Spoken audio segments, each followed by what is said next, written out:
TV Bihar के special programme सियासी चर्चा में आपका स्वागत है और मैं आपके साथ वंदना। बिहार की राजनीति में आजकल प्रशांत किशोर काफी ज्यादा सक्रिय हो चुके हैं और साथ ही उन्होंने ऐलान भी कर दिया है कि 2025 विधानसभा जनसुराजियों के नाम होगा, जनसुराज राज करेगा। नीतीश कुमार को गद्दी से उठाकर फेंकने की तैयारी प्रशांत किशोर ने कर ली है और उसी के साथ साथ प्रशांत किशोर ने अब दलित कार्ड भी खेलना शुरू कर दिया है, जिससे चिराग पासवान और तेजस्वी यादव का जो खेल है वो बिगड़ सकता है। इन्हीं तमाम मुद्दों पर हम इस प्रोग्राम में चर्चा करेंगे। हमारे साथ हमारे सीनियर जर्नलिस्ट सरोज सर, बहुत बहुत स्वागत है जी, आपका। बहुत धन्यवाद सर, प्रशांत किशोर काफी ज्यादा राजनीतिक गलियारे में आजकल एक्टिव हैं, युवाओं को ऑफर दे रहे हैं। उनका कहना है कि उनका जो सरकार है वो 2025 में बनेगा, तो क्या मुख्यमंत्री बनने के फिराक में प्रशांत किशोर लगे हैं और उनका सपना ये सच हो पाएगा? देखिए, प्रशांत किशोर को लोग जितने पहले हल्के में लेते थे अब उतने हल्के में लेने रहे, चाहे वो राष्ट्रीय जनता दल हो, जनता दल यूनाइटेड हो, यहाँ तक कि भाजपा भी हो। तो प्रशांत किशोर ने अपने मैकेनिज्म से एक राजनीतिक दबाव बनाना शुरू किया है। आपने 2-3 सवाल किया, क्या नीतीश कुमार को गद्दी से बाहर करेंगे प्रशांत किशोर, और उससे भी अहम सवाल आपने पूछा कि क्या मुख्यमंत्री के खुद दावेदार हैं। तो जो आपका पहला सवाल है, देखिए पहला सवाल का जवाब वो बार बार दे रहे हैं, प्रशांत किशोर खुद दे रहे हैं कि जो 30 साल का जो शासन रहा है चचा और भतीजा का, या फिर आरजेडी का और जनता दल यूनाइटेड का, ये बिहार के लिए एक काला अध्याय है। बिहार के युवाओं के लिए को 10,000 15,000 की नौकरी के लिए जाना पड़ रहा है पंजाब, गुजरात और दूसरे राज्यों में।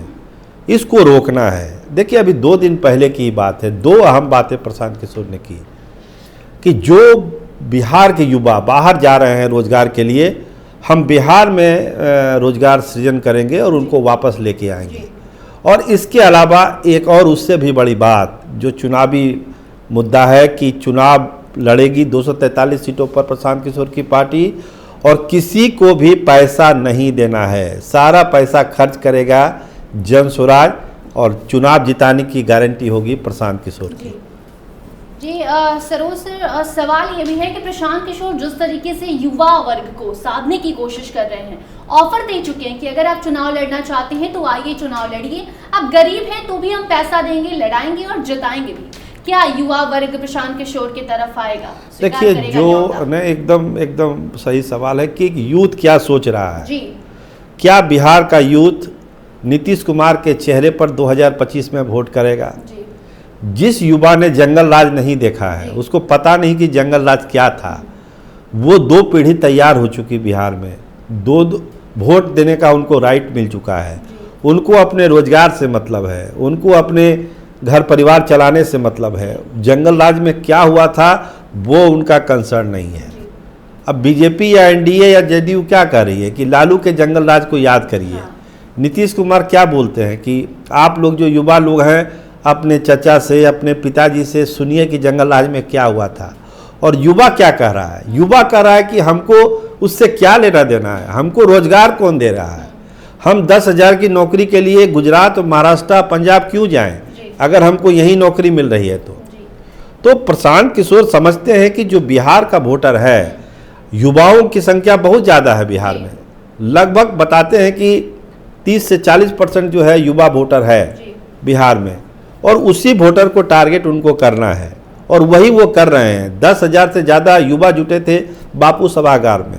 2 अक्टूबर का इंतजार भी सबको, जी 2 अक्टूबर का ही इंतजार है, ना केवल उन युवाओं को, ना केवल ऐसे लोगों को जिनको जनसुराज से टिकट चुनाव लड़ना है, बल्कि 2 तारीख का इंतजार नीतीश कुमार को भी है, चिराग पासवान को भी है और तेजस्वी यादव को भी है। दलित कार्ड भी, क्योंकि साफ तौर पर प्रशांत किशोर का कहना है कि कोई माई बाप की पार्टी करता है, कोई पीवाई की पार्टी करता है, कोई A to Z की पार्टी करता है, गेम खेलता है, लेकिन प्रशांत किशोर हर एक जाति के साथ है। ये कोई जाति विशेष पार्टी नहीं है जनसुराज। ऐसे में क्या प्रशांत किशोर का जो ये बयान है, जिस तरीके से वो ये कार्ड खेल रहे हैं गेम, क्या इसका असर 2025 के विधानसभा चुनाव में चिराग पासवान और तेजस्वी यादव के वोट बैंक पर पड़ेगा?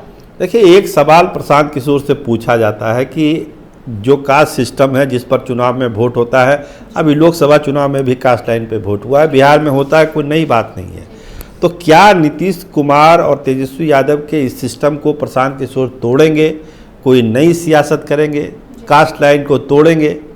इसका जवाब प्रशांत किशोर कई बार दे चुके हैं। हम लोगों ने भी कई बार कई प्रोग्राम में कहा है कि प्रशांत किशोर कह रहे हैं कि कोई ज़रूरी नहीं है, हर जात में अच्छे लोग हैं, लेकिन जो जातीय जनगणना हुई है 500 करोड़ रुपया उसमें खर्च हुआ है, तो जिसकी आबादी है उसको हिस्सेदारी देनी पड़ेगी। हम जिस बिरादरी में जा रहे हैं उसमें अच्छे लोग हैं, उसमें अच्छे लोगों को हम टिकट देंगे, इसमें कास्ट वाली बात कहाँ है। लेकिन जो आबादी है उसके हिसाब से हिस्सेदारी मिलनी चाहिए, चाहे वो महिलाओं को मिले, दलितों को मिले, अति पिछड़ों को मिले। और यहीं पर संकट शुरू हो रहा है वंदना जी। संकट जो पॉलिटिकल पार्टी, जो इस्टेब्लिश पॉलिटिकल पार्टी है, उनका संकट यहीं से शुरू हो रहा है कि अगर प्रशांत किशोर कहते हैं कि हम 40 महिलाओं को टिकट देंगे, अगर प्रशांत किशोर कहते हैं कि 18% मुस्लिम आबादी है तो उस हिसाब से हम मुस्लिमों को टिकट देंगे, अति पिछड़ों की आबादी है तो हम अति पिछड़ों को उनके आबादी के हिसाब से हिस्सेदारी देंगे, वहीं पर तेजस्वी यादव संकट में फंसते हैं, चिराग संकट में फंसते हैं और नीतीश कुमार संकट में फंसते हैं। नुकसान बीजेपी को भी होगा, लेकिन कंपैरिजन अगर करिएगा तो ज़्यादा नुकसान इन लोगों को है। तो सरोज सर, सबसे बड़ा सवाल ये है कि एक तरफ प्रशांत किशोर ये दावा कर रहे हैं कि 2025 में उनकी पार्टी आएगी, राज करेगी, सत्ता में आएगी, लेकिन दूसरी तरफ वो ये भी कह रहे हैं कि वो चुनावी रणनीतिकार की तरह जिस तरीके से काम करते आए हैं पिछले कई सालों से, वही वो काम करेंगे, वो दूसरों को अपनी पार्टी में ही चुनाव लड़ाएंगे, जिताएंगे। तो क्या प्रशांत किशोर मुख्यमंत्री बनने की चाहत नहीं रखते हैं? और अगर प्रशांत किशोर मुख्यमंत्री नहीं बनेंगे तो फिर वो अपनी पार्टी से किसको आगे करना चाहेंगे? देखिए, यही सवाल सत्ता के गलियारे में भी पूछा जा रहा है। देखिए, अभी जो बिहार में जितने पार्टियां हैं उसमें किसी पार्टी का अध्यक्ष कोई दलित नहीं है। तो प्रशांत किशोर ने क्या घोषणा किया कि मेरा जो प्रदेश अध्यक्ष होगा वो दलित हो, पहला अध्यक्ष जो बनेगा वो दलित होगा। इसका मतलब क्या है कि जो दलितों के राजनीति का दावा करते हैं, जो दलितों के हित का दावा करते हैं, उस पर प्रशांत किशोर का निशाना है कि आपने दलित को अध्यक्ष क्यों नहीं बनाया, हम अब बना रहे हैं दलित को अध्यक्ष, तो दलित हमारे साथ आएंगे। अब आपका दूसरा सवाल जो सबसे महत्वपूर्ण सवाल है कि आखिर प्रशांत किशोर पिछले 1.5-2 साल से पदयात्रा क्यों कर रहे हैं? इतनी अच्छी उनकी नौकरी है, आईपैक है, तमाम चीज़ें थी, लेकिन सबको छोड़ छाड़ के वो बिहार की पदयात्रा कर रहे हैं और बिहार की बात कर रहे हैं। तो क्या उनके मन में सीएम बनने की इच्छा है? ऑपोजिशन के लोग तो यही कह रहे हैं, 2 आरोप लगाते हैं कि खुद मुख्यमंत्री बनना चाहते हैं। और केजरीवाल भी कहा जा रहा है दिल्ली के, हाँ, केजरीवाल ने जिस तरीके से राज करना शुरू किया और अब तक कर रहे हैं, तो बिहार का केजरीवाल प्रशांत किशोर कहलाने लगे अभी से। वही चीज़ कह रहे हैं कि जैसे केजरीवाल तो सीएम हो गए, लेकिन जब आप प्रशांत किशोर की आप बात कर रहे हैं तो प्रशांत किशोर पर 2 ही आरोप है, या तो आप सीएम बनना चाहते हैं या फिर आप भाजपा की बी टीम है। तो जहाँ तक सीएम बनने वाला सवाल है तो आपको हम बता दें, एक अंदरूनी खबर आपको बता देते हैं कि जैसे जिस तरह से दलित का ये घोषणा हुई है कि दलित का प्रदेश अध्यक्ष मेरा होगा, तो 2 तारीख को 2 अक्टूबर को जब पार्टी का गठन होगा तो उस बड़े मंच पर जिस पर दुनिया की नज़र होगी, बिहार की तो नज़र होगी, उस मंच पर प्रशांत किशोर ये घोषणा कर सकते हैं कि मैं मुख्यमंत्री का दावेदार नहीं हूँ, मैं मुख्यमंत्री नहीं बनूंगा, मेरा मकसद है बिहार को बदलना, बिहार के कास्ट सिस्टम पर जो पॉलिटिक्स होती है उसका बदलना, बिहार में जो युवा हैं उनको नौकरी देना, रोजगार देना, बिहार में विकास करना, ये मेरा मकसद है। मेरा मकसद बिहार का मुख्यमंत्री बनना नहीं है। ये बड़ा ऐलान 2 तारीख को वो कर सकते हैं, 2 अक्टूबर को, जिस दिन उनकी पार्टी की घोषणा होगी।